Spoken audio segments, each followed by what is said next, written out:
बहुत समय पहले की बात है। एक छोटे से गांव में रामू नाम का एक भिखारी रहता था। वह दिन भर गांव के कोनों कोनों में घूमता और भीख मांगता। उसकी हालत बहुत खराब थी, लेकिन उसके दिल में हमेशा एक अच्छा राजा बनने का सपना पलता था। गांव के लोग उसे देखते ही अपना रास्ता बदल लेते थे। कोई भी उससे बात नहीं करता था और न ही उसकी मदद करता था। लेकिन रामू का मन बहुत अच्छा था।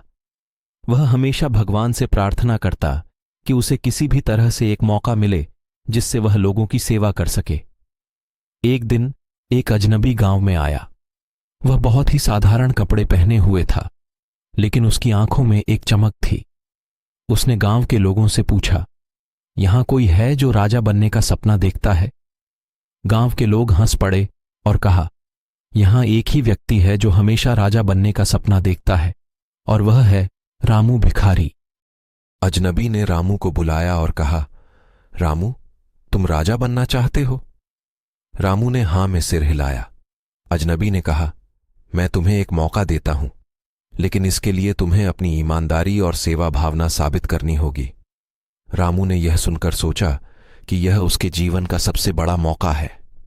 उसने अजनबी से पूछा, मुझे क्या करना होगा? अजनबी ने उसे एक विशेष सिक्का दिया और कहा, यह सिक्का जादुई है, इसे अपने पास रखो और हर दिन एक अच्छा काम करो। रामू ने सिक्का लिया और हर दिन किसी न किसी की मदद करने लगा।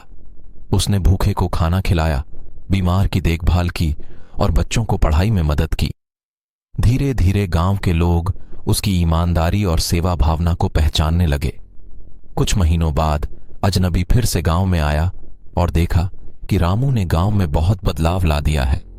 उसने रामू से कहा, तुम्हारी मेहनत और ईमानदारी ने तुम्हें इस योग्य बना दिया है कि तुम राजा बन सको।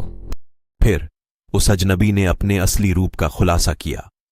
वह कोई साधारण व्यक्ति नहीं था, बल्कि वह स्वयं राजा था, जो अपने राज्य के लिए एक सच्चे और ईमानदार उत्तराधिकारी की खोज में था।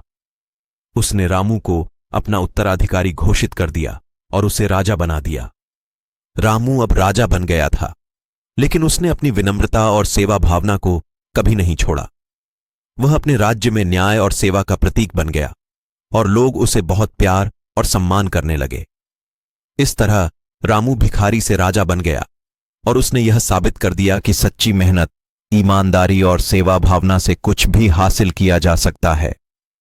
और इस कहानी से हमें यह सीखने को मिलता है कि हमें हमेशा ईमानदार और सेवा भावना से भरा होना चाहिए, क्योंकि भगवान किसी न किसी रूप में हमारी मदद अवश्य करता है।